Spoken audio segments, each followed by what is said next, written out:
Welcome to Comic Construction. For the next Foundations entry, I'm talking Deadenders, created by Ed Brubaker and Warren Pleece, and published by Vertigo Comics back in 2001. I have the 2012 trade paperback, which collects the entire 16-issue series, plus a short story from Vertigo Winter's Edge, and I'll also be showing my custom-bound hardcover, which is all of my original issues. I had the hardcover made before this paperback ever came out. I didn't think we would ever see all of Deadenders collected because after like late 2001, early 2002, there was like a trade collecting the first 5 issues called Stealing the Sun, and nothing else was reprinted until 2012. So that's why I had the custom hardcover made, but it is one of my favorite things that I own. This trade is a standard size paperback at 6 5/8 by 10 1/4 inches and has 392 pages. The cover is 4-color on a very glossy sheet, and the binding is glued. It's like a perfect binding, which you would expect from a trade paperback of this era. And the interior sheet is a wonderful matte paper. That was a little surprising to me, but it's perfect for this work. The art and the coloring were done for matte paper because that's what comics were printed on still in 2001. So it appears very close to that look. The art by Warren Pleece is amazing. It is expressive and cartoony in the best ways and is perfectly suited for this narrative. No one else could have illustrated this book as well as he does. Pleece's approach is a little bit Archie, a little bit reality, and a lot of dystopia. I don't really have the words to describe it better than that. I was able to buy a page a few years ago, and it is one of my most prized original art pages. If you've watched any of my videos covering Ed Brubaker books, you know that I love his work. Deadenders was the first title I ever read by him, and it's still my favorite. It's not his best, but it's the one that resonates with me the most. Deadenders is the story of a group of friends who live in a post-apocalyptic world in a city called New Bedlam. An event known as the Cataclysm has shattered society and the world and broken a lot of people.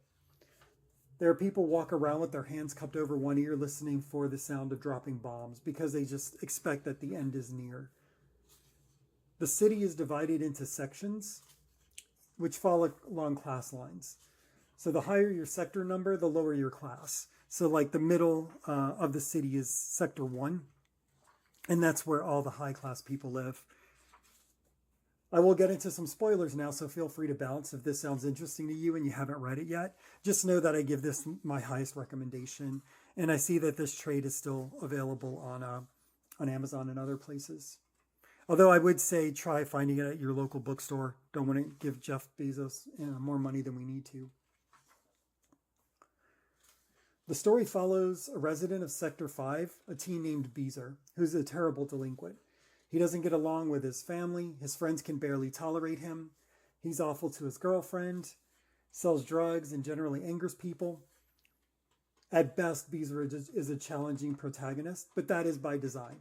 There are hints of who Beezer really is throughout the first story arc, Stealing the Sun. He goes on a repossession job with some friends and has a hallucination causing him to fall off of his scooter, and his best friend Jasper crashes horribly. The rest of that story arc is about Beezer kind of coming to terms with the cost of his actions, honestly.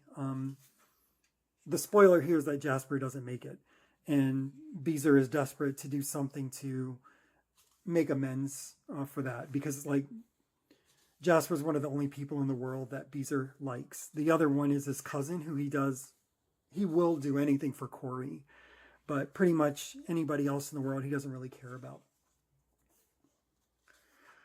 Throughout the course of the series, he figures out that he's possibly not from this world, and that the cataclysm might be more than just this apocalyptic event. And so he kind of starts to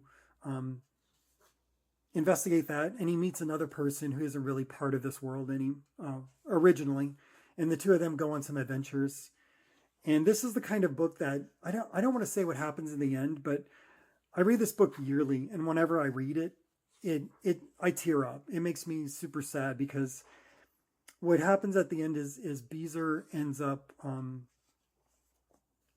kind of like having to deal with this sense of loss of something that he doesn't even know he ever had. And I'm not going to say more than that because it really needs to be experienced. For a long time, I thought Starman was my favorite comic book.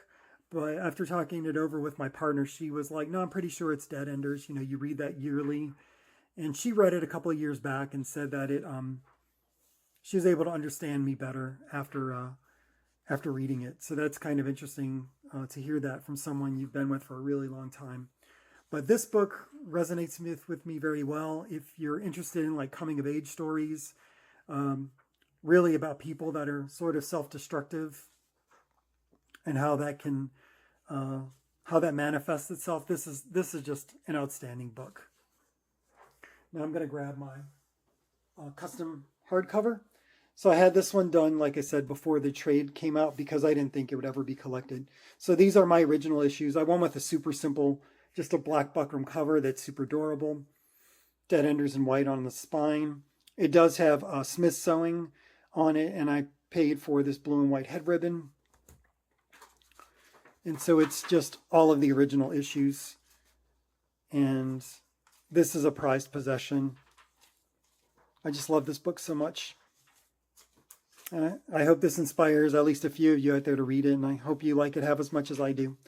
Now, the ending is a little bit rushed, and that is because it was going to be canceled due to low sales. I guess a story about a bunch of kids running around like they're in a post-apocalyptic world, kind of like dressing and behaving as if they're mods from the 60s was not very interesting to a lot of people in 2001, 2002. So when Brubaker found out it was going to be canceled, he offered to end it early just so he could actually write the ending he wanted to write. And as I said, that ending affects me deeply every time I read it. I know what it is, but it doesn't help. It still like hits me like so hard. But this is an amazing book, and I hope some of you are inspired to check it out. Thanks for checking out this video. If you enjoyed it, like, subscribe, and share with a friend.